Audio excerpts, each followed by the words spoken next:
Hello everyone, welcome to How to Spec Guide. I'm Max. In this video, I'm going to show you how to start, drive, and charge the Porsche Taycan, the four-door electric Porsche. So if you have just been given the keys of this vehicle, we're going to give you all the basics of unlocking, locking, configuring, climate, all that good stuff. So stay tuned and keep watching.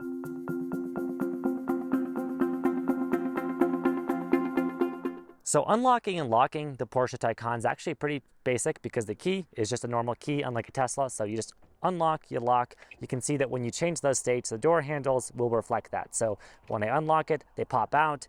There's also an LED on the little A pillar there. And when I lock it, you can see that that light will blink again and these will close. Now you can also use the proximity key function. So let's say the key's in my pocket. I can actually just tap on these and they should open, or I can, they'll present themselves to me on that surface. Now, if I didn't mean to do that or want to lock the car with the key close by, all I'm going to do is just tap on this and it should close. There we go. And we're ready to walk away, car's locked. But we want to get in the car, so let's open the car. And we will see that first off, I'm just gonna start here because it's right prominently here. Seat controls, you just do this to basically move the driver's seat. You've got lumbar support and adjustable stuff in this. Some of these options vary depending on the specific Taycan that you get. When you get in the car, it should automatically turn on. If it doesn't, just know the analog to the ignition, the power button in an EV is going to be here. So you can press that if you want. And so we're going to see basically a screen that may or may not look something like this, but basically our range is going to be there. Keep in mind, this is a guesstimate. So what I think is more important than the range is actually how full this bar is. So it's estimating 163 miles of range, but that's only based off our driving history and style. That can vary a lot. So if it's a rental and the person behind you who last had this drove like an animal, then that's not going to reflect a realistic figure. So just, I would take this with a grain of salt. Look at this. So this tells us we're basically at 75% state of charge. So that's what's important to keep in mind. With an electric car, usually don't let it get much below 10% and don't charge past 80%, but your charge limits are up to you. But that's basically how to see, right, how much range you have left. And now here we are, right, with the driver display, steering wheel, all the controls on the car. There's a lot here, so let's just take it one step at a time. Currently on the instrument cluster, we have a really minimal display, just shows their speed, but that's just my setting. Yours might look different. To toggle between these states or to switch between them, you basically use this button on the steering wheel. And as I rotate it, you can see now I have some options. So I can go to the extended map, I can do a map, power meter. These are basically just different layouts of the instrument cluster. So here's a map. Here, I can press return basically to go away. So I'm going to press return. But basically, you just keep scrolling through this and you could, let's say, see a power meter. So that will show you how much regenerative braking you have here on the left or how much power you are putting on the right. We'll go over that in the driving section of this video. And then you can go into extended map if you want, where there's a full screen map. I like, to be honest, the power meter because it's the driver's focused car. I find that to be a really focused, nice display. Now you might wonder, what are these two things? Well, we can adjust those too. We're going to actually press on this once to basically toggle between them. So the more I press it, right, I just go between all of these. So let's say I want to customize this right one. I press it so that is highlighted. And now I just scroll up and down and I can see different settings. So media, information, trip, navigation, so on. And importantly, I like to go to information because remember earlier I said you have this bar. You also have this bar. This will show us your exact percent state of charge. This is configurable, but by default, it will show you your percent of battery. So 70% battery left in the car, 83 degrees battery temperature. We don't really need to worry about that. That's normal. Some other little customizable display things. Then of course we could go to our screen here and we could toggle to what we want. So we could show assistance system. So this will be for adaptive cruise control. I'll show you that in the driving section. This could be traffic sign awareness, a G-force meter, which is a really cool kind of, performance driving thing, or even tire info if you just want to see pressure for those boys. So that is all there. That's the basics of the instrument cluster, but there's more on the steering wheel to get to. If we hold this button on the left side of the steering wheel, that's just their voice assistant. So that will be the Volkswagen voice assistant. I'm just going to disregard that. Also, it will search for devices for CarPlay, or you can use it basically as a shortcut for Siri if you like to use Apple CarPlay. But this isn't a video about Apple CarPlay, just wanted to mention that button does that. This, importantly, is your volume control. So swipe it up, your volume will raise. Swipe it down, your volume will lower. You can see this state reflected. Right now we don't have an audio source, but if we did, that's what it would do. Now this is configured to skip the track, but it's a diamond. This button can actually be anything. If we hold this button, we're going to see that basically we can customize the shortcut. It says change button assignment. So right now the steering wheel one is set to next station/track, but we can set both because there's one here and there's a shortcut here on the instrument cluster. So we can set either one to have its own function. This is all customizable, so I could do whatever I want here. Lots of cool options to go through. So I'll go through all of that, but just know that exists as a customization option. Also on here, traction control. If you want to turn that off, that's where you do that. You can control your dampers as a shortcut here. So if you want to change some of the sport mode, you can just toggle that really quickly. That's a way to set them between sport, sport plus, and normal. You'll cycle through them. On the left here are your headlights, very important. I like to leave it on auto, but if for whatever reason you want to manually force them on, you can do that. You can turn on your high beams, and you can turn on your all-weather lights for inclement conditions. I'm going to leave them on auto. This brings me to this stock. So this is just to toggle your auto high beams. So auto high beams engaged, meaning the car will turn on high beams when it's clear, turn them off when there's a car in the way. I'm gonna basically just toggle that off. You just toggle it just like so. You can also just flash someone by just, toggling it here. And of course it'll turn off just when it resets the neutral position. And these are also your turn signals. So that's normal in this car, just, right turn signal, left turn signal, as you would expect, many cars. So that stock controls those functions. Then we get to this stock. This is our wiper stock. This is fairly normal too. So we can control our interval of wipers, the speed. We can just, move that up and down. So that is very standard, just your wiper stock. Now there's this other third stock, and this is how Porsche does all their cruise control functions. That's why they're not elsewhere on the steering wheel. We're gonna get into that in the driving portion of this video, controlling adaptive cruise control and all of those parameters. But that's basically the functions of the steering wheel and the instrument cluster, which I think are really important to know. Now, adjusting your mirrors. Well, the center mirror, pretty easy, right? Just adjust it to whatever you need. These side mirrors, you can adjust also pretty standardly by just selecting which mirror you wanna move. So right now I wanna move my left mirror, right? And then you can just use these directional controls to move that mirror as you see fit. Adjust it to your liking. And then you can unselect if you just don't want that to do anything. You have your child lock for windows. You can control all 4 windows pretty normally from inside the car. So that is fairly standard, not like some of the less traditional EVs we see on the market. Here are your unlock, your lock controls, your settings for your memory seats that we showed earlier. So we showed how these seats can be power adjustable with these controls on the side. You can choose to set into a profile and use those profiles. Fairly standard memory seating, just like we see in many cars. To get out, it's just a normal, also door latch, just like that. So it's frameless windows, so let the window do its thing as you open it. You can get out of the car, and when you close it, the frameless window will go back into place. So just keep in mind, frameless windows are delicate. I like to be fairly gentle with letting them do their thing.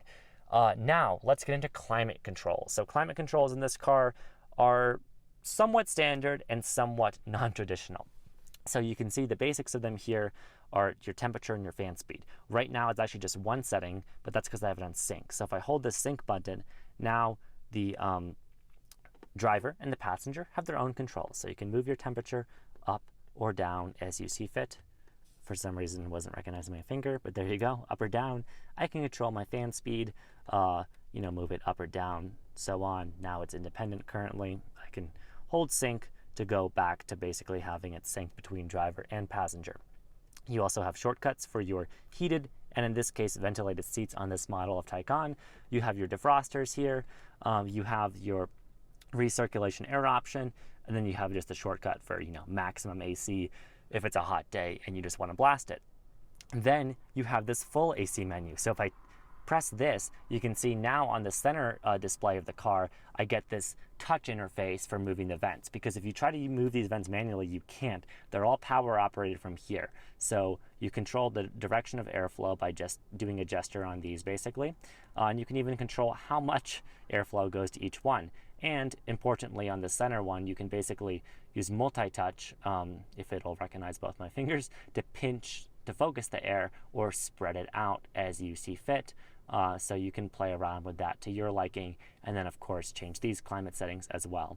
So that changed the climate section. You noticed also, probably by now, that there's these other shortcuts here.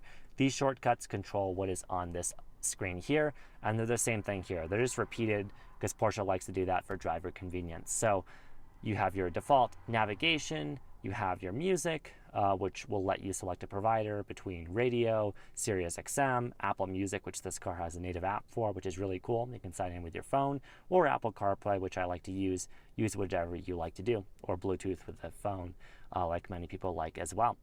You've got your phone controls, so for voice calls and everything, you can choose which phone you want to connect to. Really cool. And then you've got your vehicle settings. These are important because this is where you control a few things. So I showed you earlier, we have that damper control, right? The chassis, mainly the dampers, but basically the suspension in this car being set between modes for sport mode, sport plus, or normal. I like to leave it in normal for everyday driving. That's there. You also have your drive modes. Your drive mode can be in normal, or you can set it to sport. Or if you're trying to optimize range, get the most range possible in the car, you can go to that range setting that will, reduce your power, but give you the most efficient setting. Again, I like to leave this in normal. You can also quickly, as a shortcut, go to sport mode here by pressing sport on this display. I should also mention that this area here can be used as a trackpad. So it's a little bit odd, but basically you can see I'm manipulating the center screen with this trackpad here. Now, I don't really find this particularly intuitive or like using it, but maybe you do. Maybe that's more comfortable and ergonomic for you than reaching up to this touchscreen. So you do you. You can basically use this as a control, and you can use this return shortcut to basically go back in the menus all the way to the home screen if you wish. You can also get to the home screen by pressing this home menu. This shows you all the apps of what you can do with the car. So those shortcuts we showed you earlier, the air conditioning menu, your notifications for important messages that come up in the car like low tire pressure, your charging screen, which we'll get to in a second, home link for your garage door openers, your devices, Apple CarPlay, Android Auto if you use an Android, full settings for the car, which we could get into, but we won't in this video. And then pardon the really loud GTI, and then we can scroll over, basically swipe over from the screen to get into more of a tiered list where we see phone, CarPlay, map, kind of just connectivity settings. But most of what I like to use just lives in here. So charging can either be accessed here or as a shortcut here. So if I press charging, you'll see the charging display of the battery. Right now, we're at 69% battery, nice. Our charge limit is set to 75%. We can move it as we see fit by basically pressing this info button, and then that takes us to a bunch of charger customization. We'll get into the charging portion of this video.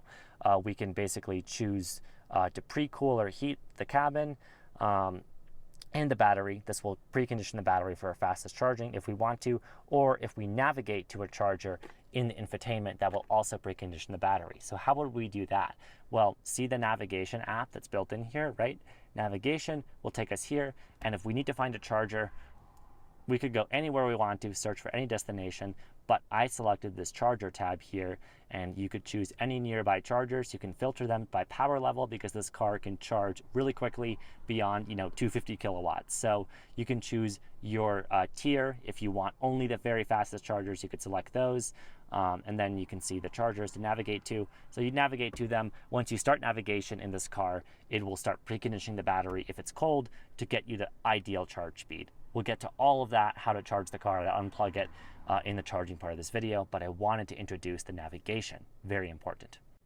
Another important feature of this car, before we get driving, I just want to show you both the rear trunk and the front trunk because this is an electric car. So you can open it from the key, either trunk, with these key shortcuts, or on the infotainment system, you can use this shortcut here to basically go to your trunk menu. We can see just a layout of the car. we'll see this in the charging portion of the video, but we've got an AC charger there and a DC charge port on that side. But on the front, we have a front trunk, and on the back, of course, we have a normal power trunk that we can open and close with power. So let's get outside the car and open both, trunks, rear trunk and front trunk, and show you what each one of those is like. I'm just going to show you the rear trunk. This is what you're most familiar with for most cars. You can see it just opens from the key there, and you've got your space. You got pass-through. You can fold seats down if you want to, do whatever you want. You can close the trunk. You can lock it with these buttons here. So I'm just going to close it. By the way, we could also open this trunk if we wanted to by pressing this hidden button over here. Now onto the front trunk. The front trunk will basically be unlatched when we press this button on the key. And you can see now it's popped open, but we've got to find the latch to release it, which I believe is this red guy here. So get your finger there, release that latch to the right, and then just open this carefully. I believe this is an aluminum hood, so it's somewhat delicate. And then here we have our front trunk. It's not a ton of space, but it's just enough for your mobile charge cord. Let's say you don't have a charger at your destination, there's no fast chargers, it's an emergency. If you have no idea what's going on in this car, you probably have a mobile power cord basically in here that you can use to emergency charge. So this is where your accessories will live, or you could put whatever you wanted to in this space, but I will leave it be. It's a smaller front trunk, but this car does have one. So you can just close the hood normally. These are operated by gas struts, so just put it in that position and then gently close it. Now it's latched. Great. By the way, Taycan has really cool headlights. And on that note, and how sexy this car is, let's go and actually drive it. Because I'm going to be showing you driver assistance systems, I'm going to go over here and customize this section to make sure it's on driver assistance systems. So I'm going to scroll over, right? There's all these options. I'm going to make sure I'm on assistance systems because that's going to show me my basically adaptive cruise control system, as well as another speedometer, which is useful to see. We'll get to that in a second. But first off, how do we even drive this car? Well, let's say that you want to drive it. Well, you're in the car, it's on. If it's not on, right, we've got this ignition here. You're going to put your foot on the brake, and then you're going to have this transmission selector. So we're in park. We can go into drive by tapping down. Now we're in drive, and the car is ready to take off. So be aware of that. Then we can push up for reverse. We have our backup camera, of course. And then we could go into neutral if we wanted to as well. My foot's still on the brake, of course, because I'm on a hill. And we can just press P for park again to go back into the park gear once we're ready to turn off. If we wanted to leave the car right now, we could just leave the car. It would know how to turn itself off. But if you want to manually control that, you could also just hold this power button and all the systems in the car will shut off. You'll get this nice, graceful shut off animation and a reminder to remove your smartphone and all your accessories. But I'm going to turn the car back on. It comes back to life.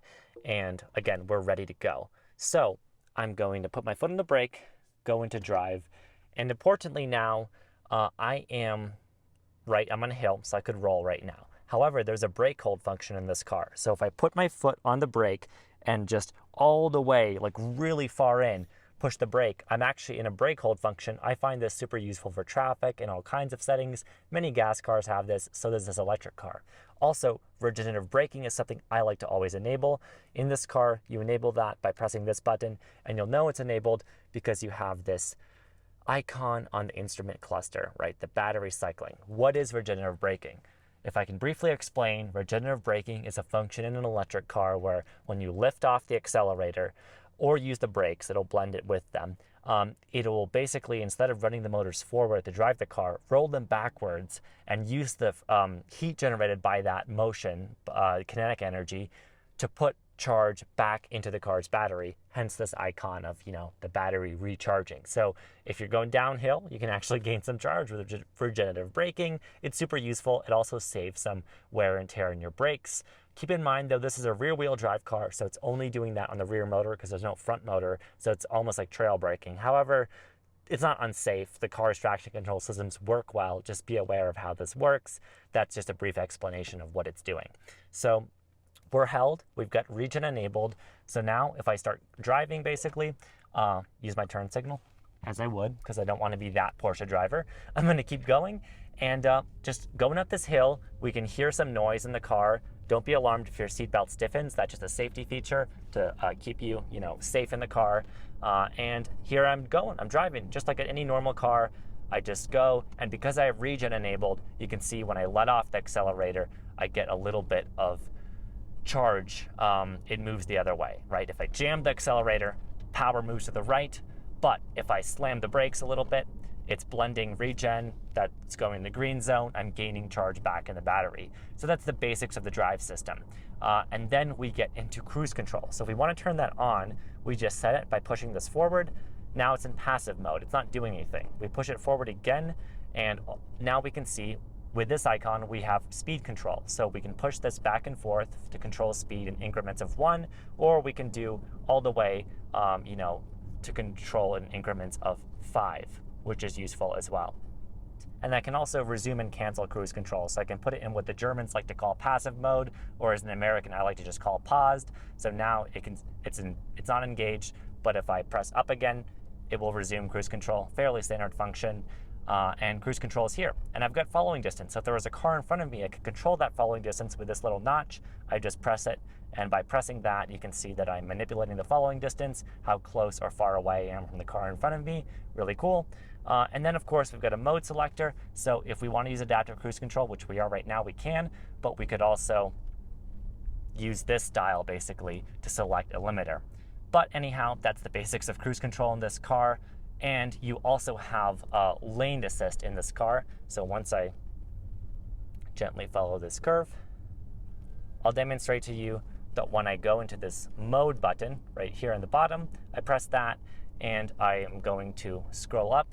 I have active lane keeping and lane keep assist on. So lane keep assist just warns me if I'm leaving the lane, and lane centering is a function where basically the steering wheel is when I'm at a certain speed and driving, not on curvy roads, but generally more for a highway, the steering wheel is going to work on its own to keep me centered in the lane. It's a fairly standard safety function on lots of cars. So let's demonstrate that once we get to a straighter part of this very twisty road.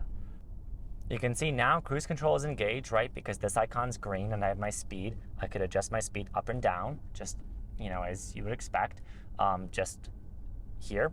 And then, of course, I have also auto steer. It's reading the road, and the steering wheel is actually moving on its own to keep me centered. Now, this is not self-driving.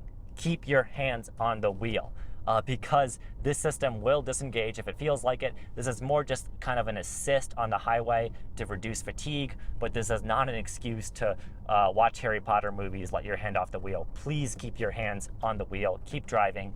And excuse my camera moments, I'm trying to watch the road ahead of me while I'm filming, so I'm just trying to be safe here. But anyhow, yeah, that is adaptive cruise control and the lane system. So following the car in front of me, there's no car in front of me, so I'm just going the maximum speed.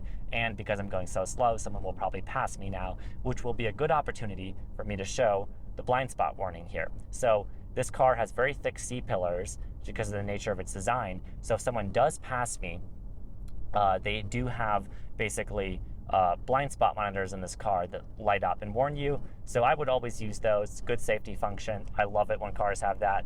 This is very normal on most cars, but my Mini Cooper doesn't have it, so I like to mention it. Of course, those LEDs will light up orange. This guy's very patient. The Lexus driver must be an old man, so he's not passing me, but you get the idea. They would light up if someone was passing me. I'll put in B-roll if I get footage of that. Okay, so once you've navigated to a charger and driven there, you're going to want to basically pull in forward because we'll see in a minute that the charging ports for Taycan are in the front. So we pulled up to a station here. In this case, it's an Electrify America station capable of doing this car's full 350 kilowatts. So our battery has been sort of preconditioned because we navigated to it with the car, but we might not see peak charging speeds for various reasons. But let's just see how to plug in. So I'm going to open, of course, get out of the car. And you might be confused at first. The most common thing with Taycan, people think, oh, I'm going to plug it in here. If you're home charging level 2, that's where you plug in, absolutely fine. But you're not going to see the CCS pins for DC fast charging. For those, we actually need to look on the other end of the car, so the passenger side for us in the US market. And this is where CCS is, where we're going to plug in fast charging. So when you park, keep that in mind. Make sure you have enough cable compliance. So we're going to open up this flap. And if we've set up plug and charge with the Porsche app on our phone, once you get the car through the dealer, registering it, sometimes if it's a rental, it comes with that. All we'll do in this case is just take that CCS cable, it's quite a large connector, and plug it in, taking good care because when it's cold, these get super stiff. Once the cable clicks in, you should see LEDs illuminate on the car. We'll look on the station, make sure it's connecting the vehicle. Now every charger, of course, will look different. Now we can also see status on the car screen. So if I get back inside the car, you can see that we are going to be initializing a charge from the station. And we can see here on this screen, now that the charge is initialized, the percent of our state of charge of battery, how many miles of range it's estimating we have, though keep in mind that it is just a guess, and the current, most importantly, kilowatt rate you're getting. So right now we're actually getting pretty high, 170. I expect it to ramp up even further, and you can see this cool visualization of, how full our battery is. So you'll see this pre-cool / heat screen. This is not really relevant to the battery. This actually applies to basically the driver. So while you're charging, if you want to pre-cool the car, you can make those controls here, set a desired temperature, your air conditioning zones, all of those. But over here is where we have more of our charging settings like profiles. So we have a general charging profile. We could get nerdy and add different profiles depending on the context of when we use the vehicle. But I just have this one enabled. You can see if I edit it, that I can basically set what kind of charging times I want, the minimum charge I want the vehicle to reach. All of these things are customizable, so that's nice. But we won't get too much into the weeds of that today. You can also set timers for when you're leaving. This is most relevant for home charging, to where basically your car will have a certain pre-cooled state and state of charge for the battery at certain scheduled dates. Super nerdy if you like to plan ahead for road trips. That's a good thing to know. Then overview here is just basically last time your battery was charged, which right now was today. So yeah, cool. Because this is a Taycan, we've got a preconditioned battery. We're at a low state of charge. We're still pulling 150 kilowatts, which is pretty good. 160 actually at sometimes. But let's say you plug in and the car's plug-in charge doesn't work. You're gonna have to activate with your charger. So if it's Electrify America, we've actually made a video on How to Spec Guide how to do that. Same thing for EVgo and ChargePoint. But you'll basically need to go through their manual activation process to get the charger set up, then plug into your car so that the car doesn't do plug and charge if the plug and charge feature, right, where you just plug in, the car authenticates, isn't working. You can also use the Porsche app, but that's its own separate thing. We'll have a video just on using the Porsche app for their chargers. That's a way to basically avoid having to use the official chargers apps and just use all of the ones that are vetted by Porsche and their own app to control your car. That's if you want to do that. We'll have its own video. To stop charging, you can of course do that as you would for your ChargePoint operator's stall on their screen, but you can also do it from the car using the CCS port. So you can see this green LED around here. Press that, you'll hear that eject the CCS cable. It'll stop flashing, and you'll hear a click either from the station or the car. Now, just hold this button in and remove the cable handle. Again, these do get kind of stiff, but you're all good to go. So we're gonna return this to the station. And we will basically just remember to close this waterproof flap and our charge port, and we're good to go. One thing I'd like to mention on charging, rear passengers can charge their devices with USB-C ports found handily in here. And of course, they have their own climate vents. And drivers can charge their devices as well by plugging them into the USB-C ports that you're gonna see on the interior, if my camera will focus, here, as well as a 12-volt cigarette lighter port for other adapters you might need, and optional on certain Taycan models, a wireless charging pad down there. Well, that's how to start, drive, and charge the Porsche Taycan. If I left things out or you're confused, please let us know in the comments. We're more than happy to answer them, or you can send us an email. We have an email in the description for How to Spec Guide. Let us know what other kind of cars you want to see us do guides and basics for on how to start, drive, and charge in the future, and what other kind of video concepts you'd like to see. But thank you so much for watching this one today. I've been Max, and I'll see you next time.